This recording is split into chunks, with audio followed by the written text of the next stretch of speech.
공복 혈당이 오르기 시작하면 정말 무서운 게 뭔지 아세요? 속도가 붙습니다. 하루 이틀 사이에는 아무 변화가 없는데 어느 순간 아침에 찍어보면 수치가 훌쩍 올라가 있습니다. 더 무서운 건 그 과정이 너무 조용해서 본인은 전혀 모른다는 거죠.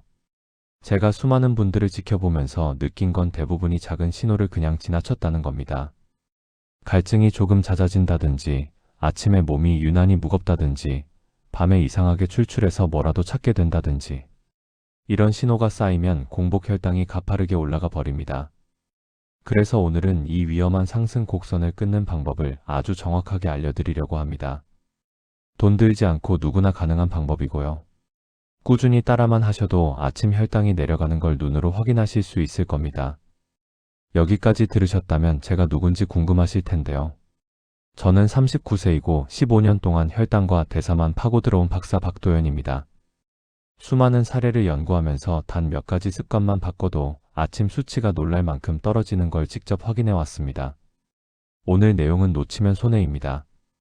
여러분도 요즘 공복 혈당 때문에 고민이 있으신가요? 제가 얼마 전 상담드렸던 분 중에 형님 뻘 되는 분이 계셨습니다.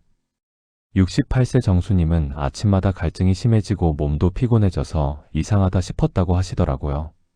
그런데 별일 아니겠지 하면서 2달을 그냥 넘기셨습니다. 그러다 어느 날 아침에 갑자기 눈이 흐릿해지고 가슴이 두근거리는 느낌까지 와서 걱정이 되셨던 거죠. 제가 정수님께 일단 생활 패턴부터 하나씩 여쭤봤습니다. 알고 보니 밤마다 TV 보면서 군것질을 조금씩 하셨고 아침에는 커피로만 시작하셨더라고요. 따로 운동도 없고요. 그래서 작은 변화부터 부탁드렸습니다. 야식 빼기, 아침 커피 줄이기, 식후 15분 걷기. 이 3가지만 지켜보자고 말씀드렸죠. 딱 1달 만에 정수님은 갈증이 거의 사라지고 공복 혈당도 눈에 띄게 떨어졌습니다. 본인도 믿기지 않는다면서 더 열심히 해보겠다고 하시더군요. 여러분께도 똑같이 도움이 될 수 있는 내용입니다. 오늘 이 영상에서 말씀드릴 내용은 여러분의 혈당 관리 방식을 완전히 바꿀 수 있는 중요한 지혜입니다. 이 이야기를 끝까지 듣고 실천하셔야만 진정한 변화를 경험할 수 있습니다. 끝까지 보지 않으시면 가장 중요한 실천법을 놓치게 됩니다. 마지막에 나올 단 하나의 습관이 모든 것을 바꿀 수 있습니다. 혹시 아직 구독과 좋아요를 누르지 않으셨다면 지금 바로 눌러주세요. 이 채널은 여러분의 건강한 노년을 응원합니다. 이런 중요한 정보를 더 많은 분들이 알 수 있도록 구독과 좋아요로 응원해 주시면 정말 감사하겠습니다. 그럼 이제 여러분의 일상에서 공복 혈당을 끌어내리는 핵심 요소들을 하나씩 짚어보겠습니다. 잠이 부족해도 너무 많아도 아침 혈당은 오릅니다. 이 부분이 정말 중요한데요. 한국 성인을 대상으로 한 수면 연구에서 7시간 전후가 대사 건강에 가장 유리하다는 결과가 발표됐습니다. 실제로 제가 만난 분 중에 69세 김영철님이라는 분이 계셨는데요. 5시간 수면을 반복하다가 아침 수치가 계속 올라 고민하셨습니다. 그런데 수면을 7시간으로 조정하자 수치가 안정됐어요. 김영철님은 처음에 잠을 더 자는 게 쉽지 않다고 하셨습니다. 오랫동안 새벽 4시에 일어나는 습관이 몸에 배어 있었거든요. 그래서 제가 제안드린 게 잠드는 시간을 30분씩 앞당기는 거였어요. 한 번에 2시간을 늘리려고 하면 오히려 잠이 안 옵니다. 그렇게 1달 정도 시간을 조금씩 당기다 보니까 자연스럽게 7시간 수면이 됐고요. 김영철님은 그때부터 아침 수치가 놀랄 만큼 떨어졌다고 말씀하셨습니다. 그래서 여러분께 추천드리고 싶은 게 잠드는 시간을 일정하게 맞추는 겁니다. 그리고 오후 늦게 낮잠을 피하시는 게 좋아요. 특히 저녁 5시 이후에 낮잠을 자면 밤에 잠들기가 어려워지거든요. 여기서 주의할 점은 오래 누워있다고 숙면이 되는 건 아니라는 점입니다. 9시간 이상 자는 분들도 아침 혈당이 높은 경우가 많아요. 수면의 질도 중요합니다. 중간에 자주 깨거나 뒤척이면 7시간을 자도 효과가 없거든요. 그래서 잠자리 환경도 신경 쓰셔야 해요. 방을 어둡게 하고 조용하게 유지하시고 온도도 너무 덥지 않게 맞추세요. 여러분은 요즘 몇 시간 정도 주무시나요? 수면 시간이 너무 짧거나 길다면 한번 조절해 보시길 권해드립니다. 아침은 원래 혈당이 자연스럽게 올라가는 시간입니다. 그 상태에서 카페인이 더해지면 수치가 오래 버티게 되는데요. 국내 대사 연구 자료에서는 카페인이 인슐린 저항성을 일시적으로 높인다는 경향이 확인됐습니다. 제가 상담드렸던 62세 조성환님은 아침 믹스커피 한 잔을 끊자 일주일 만에 수치 변화를 경험하셨어요. 조성원님은 30년 넘게 아침마다 믹스커피를 드셨다고 하더라고요. 그게 없으면 하루가 시작이 안 된다고 느끼셨대요. 그런데 혈당 때문에 고민하시다가 일단 2주만 끊어보자고 결심하셨습니다. 처음 사흘은 정말 힘드셨다고 해요. 머리도 띵하고 집중도 안 되고요. 그런데 일주일 지나니까 몸이 적응하더래요. 그리고 아침에 측정해보니까 수치가 확실히 내려가 있었습니다. 지금은 오후에 커피 한 잔만 드시는데 그것도 충분하다고 하시더군요. 이렇게 해보시면 도움이 됩니다. 아침엔 물이나 따뜻한 보리차로 시작해보세요. 카페인 없는 커피라도 첫 끼 전에는 피하는 게 좋습니다. 카페인이 없어도 공복에 자극적인 음료는 혈당에 부담을 줄 수 있거든요. 여러분은 아침을 어떻게 시작하고 계세요? 만약 지금 커피로 시작하신다면 물로 바꿔보시는 것만으로도 달라질 수 있습니다. 밤에 먹는 음식은 그대로 다음날 아침 혈당을 끌어올립니다. 이게 정말 중요한 포인트인데요. 한 연구에서는 야식을 자주 먹는 그룹이 아침 혈당 수치가 평균 20 이상 높은 것으로 나타났습니다. 66세 정나연님은 하루도 빼놓지 않고 야식을 드셨는데 끊자마자 한 달 후 수치가 눈에 띄게 떨어졌습니다. 정나연님은 저녁 드라마 보면서 과자나 빵을 드시는 게 일상이었다고 하세요. 그런데 막상 끊으려고 하니까 입이 심심하고 허전하더래요. 그래서 제가 제안드린 게 따뜻한 차를 준비해 두시라는 거였습니다. 출출할 때마다 차를 한 잔씩 드시면서 견뎌보자고 했죠. 처음 일주일은 정말 힘드셨대요. 그런데 2주 지나니까 몸이 적응하고 3주 차에 측정해보니 수치가 완전히 달라져 있었답니다. 야식을 끊으면 밤 동안 소화기관도 쉴 수 있고 간에서 지방 분해도 잘 일어나서 아침 혈당이 자연스럽게 낮아집니다. 그래서 제안드리고 싶은 건 저녁 식사는 7시 이전에 마무리하시라는 겁니다. 야식 생각이 날 때는 물 한 컵을 먼저 드셔보세요. 생각보다 갈증인 경우가 많거든요. 여러분은 밤에 출출할 때 어떻게 참고 계신가요? 이 습관 하나만 바꿔도 아침 수치가 확 달라집니다. 식사 시간을 일정하게 두면 아침 혈당이 빠르게 안정됩니다. 대사조절 연구에서 간헐적 단식이 공복 수치에 긍정적인 영향을 준다는 결과가 다수 나와 있는데요. 71세 강민호님은 단식 시간을 지키자 불규칙했던 수치가 일정하게 유지됐습니다. 강민호님은 원래 하루에 5번 정도 드셨다고 해요. 아침, 점심, 저녁은 물론이고 중간중간 간식도 드셨거든요. 그런데 16대 8 단식을 시작하면서 식사를 3번으로 줄이셨습니다. 처음 2주는 배고픔이 심하셨대요. 특히 아침을 거르는 게 너무 힘들었다고 하시더라고요. 그런데 3주 차부터는 오히려 몸이 가벼워지는 걸 느끼셨답니다. 그리고 한 달 후 측정해보니 수치가 안정적으로 유지되고 있었어요. 이렇게 실천해보세요. 전날 마지막 식사로부터 16시간 뒤 첫 끼를 드시면 됩니다. 예를 들어 저녁 7시에 드셨다면 다음날 아침 11시쯤 첫 끼를 드시는 거죠. 여기서 당부드리고 싶은 건 공복 시간에 과도한 운동은 피하는 게 좋다는 점입니다. 여러분도 단식 시간을 시도해 보신 적 있으신가요? 처음엔 어렵지만 적응되면 몸이 훨씬 가벼워지는 걸 느끼실 겁니다. 똑같은 음식도 사람마다 혈당 반응이 다릅니다. 이게 참 신기한 부분인데요. 한국대사체질연구에서 개인별 음식 반응이 크게 차이 난다는 점이 확인됐습니다. 65세 박우주님은 고구마보다 파스타가 더 수치가 안정되는 독특한 패턴을 가지고 계셨어요. 박우주님은 건강을 위해 고구마를 자주 드셨다고 해요. 그런데 이상하게 고구마를 먹으면 수치가 확 올라가더래요.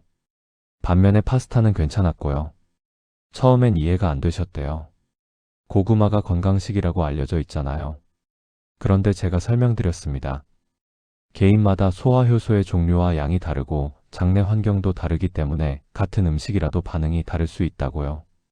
그래서 제안드리는 건 식사 후 수치를 간단히 기록해보면서 잘 맞는 음식을 찾으시라는 겁니다.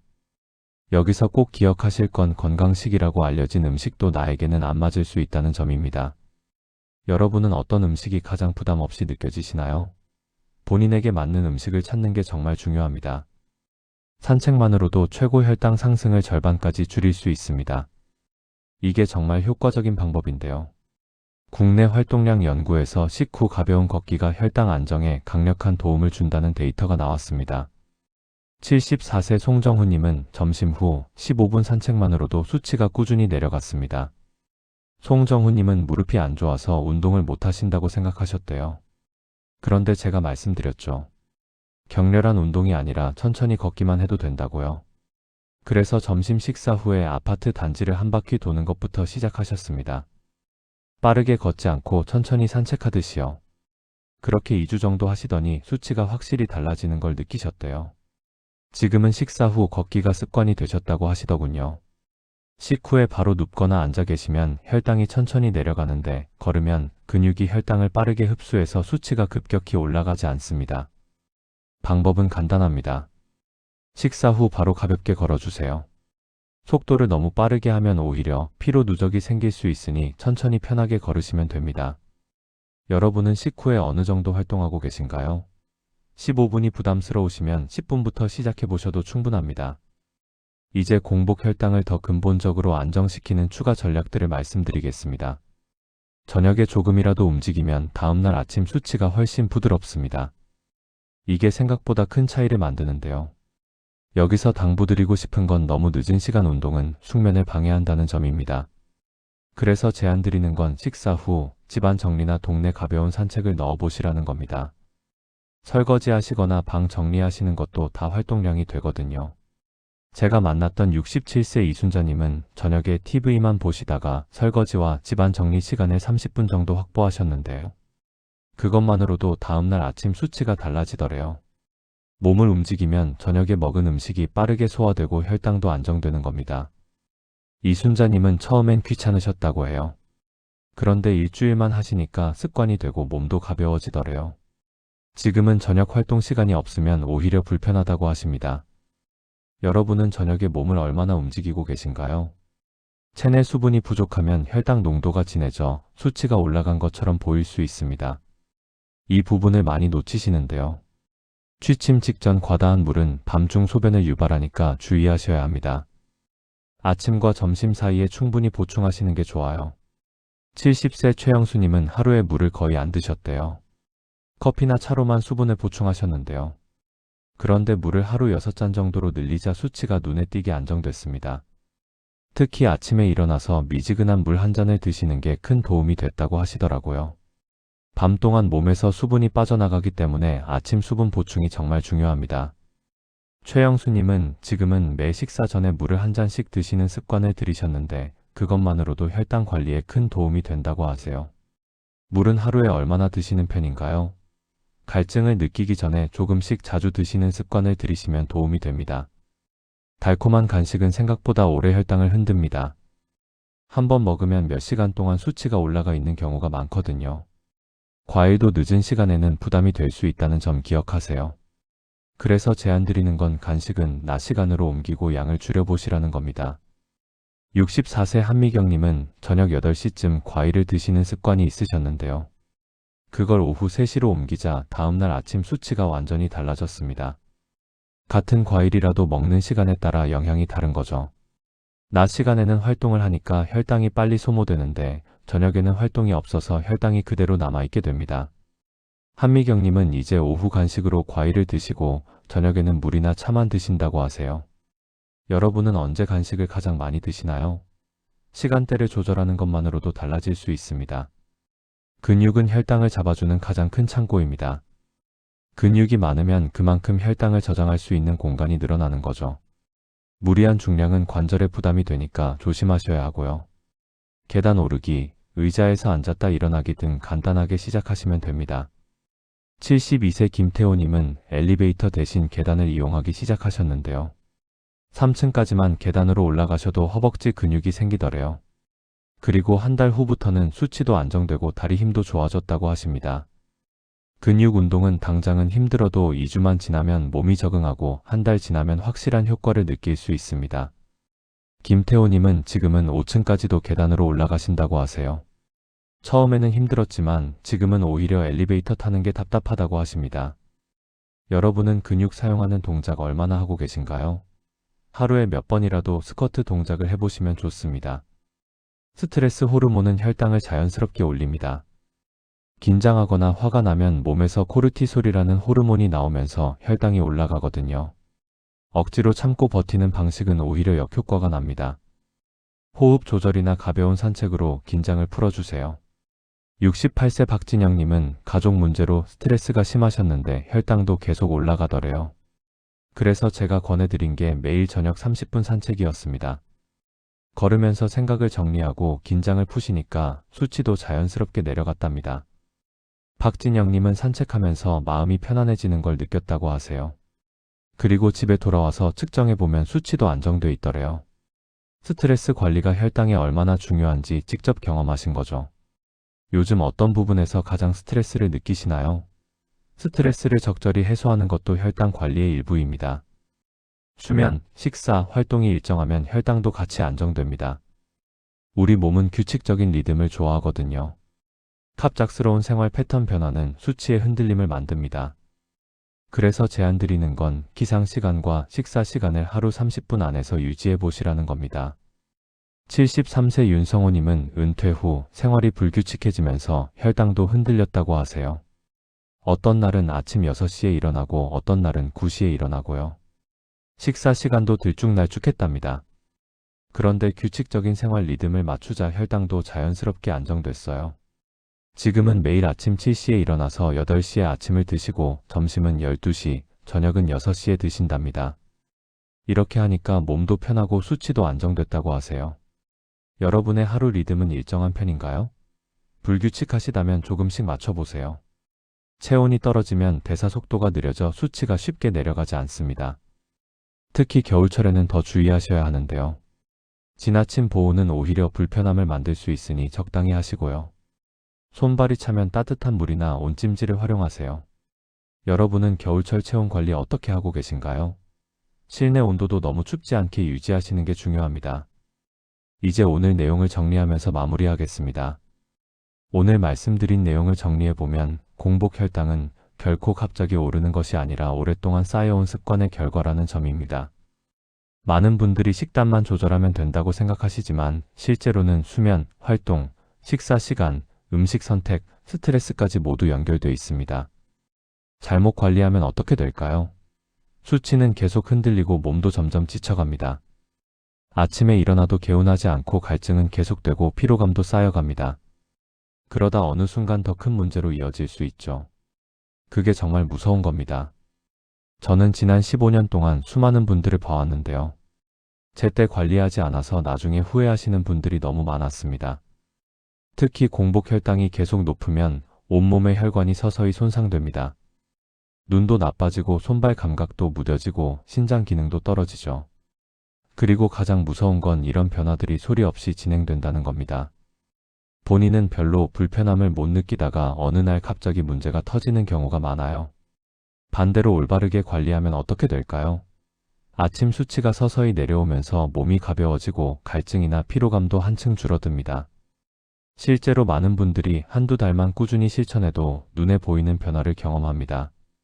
아침에 측정기를 봤을 때 수치가 안정적으로 나오면 하루를 시작하는 기분이 완전히 달라지거든요. 제가 만난 분들 중에 3개월 정도 꾸준히 관리하신 분들은 몸의 변화를 확실히 느끼셨어요. 아침에 일어날 때 개운하고 낮에도 피곤하지 않고 밤에도 잠이 잘 오더래요. 그리고 무엇보다 측정 수치를 보면서 스스로 뿌듯함을 느끼셨다고 합니다. 이게 바로 제대로 관리했을 때 얻을 수 있는 것들이에요. 오늘 당장 할 수 있는 단 하나를 고르라면 저는 야식 끊기를 추천드리고 싶습니다. 이 한 가지만으로도 아침 수치 변화가 아주 빠르게 나타나는 경우가 많습니다. 저녁 7시 이후에는 물만 드시고 다음날 아침까지 공복을 유지해보세요. 일주일만 해보셔도 차이를 느끼실 겁니다. 물론 한 번에 모든 걸 바꾸려고 하지 마세요. 그럼 오히려 부담이 되고 오래가기 어렵습니다. 오늘 말씀드린 것 중에서 본인에게 가장 쉬운 것 하나만 선택하셔서 2주 동안 해보세요. 그게 익숙해지면 다음 습관을 하나 더 추가하시면 됩니다. 그렇게 하나씩 쌓아가다 보면 몇 달 후에는 완전히 달라진 아침 수치를 보실 수 있을 겁니다. 변화는 하루아침에 오지 않습니다. 그런데 매일 조금씩 실천하다 보면 어느 순간 몸이 달라진 걸 느끼게 됩니다. 그때가 오면 정말 뿌듯하실 거예요. 본인이 본인의 건강을 지켜냈다는 자부심도 생기고요. 그 순간을 위해서 오늘부터 시작해보세요. 다음 영상에서는 공복 혈당을 올리는 숨어있는 습관들을 집중적으로 알려드릴 예정입니다. 여러분이 무심코 하고 계신 행동 중에 혈당을 올리는 것들이 꽤 많거든요. 그걸 하나씩 짚어드릴게요. 아마 깜짝 놀라실 만한 내용들도 있을 겁니다. 마지막으로 여러분의 변화 경험이나 궁금한 점이 있다면 댓글로 꼭 남겨주세요. 여러분이 어떤 습관을 바꾸셨을 때 가장 효과를 보셨는지도 궁금합니다. 댓글로 공유해 주시면 다른 분들에게도 큰 도움이 될 겁니다. 그리고 혹시 실천하다가 어려운 점이 있으시면 그것도 댓글로 남겨주세요. 다음 영상에서 답변 드리겠습니다.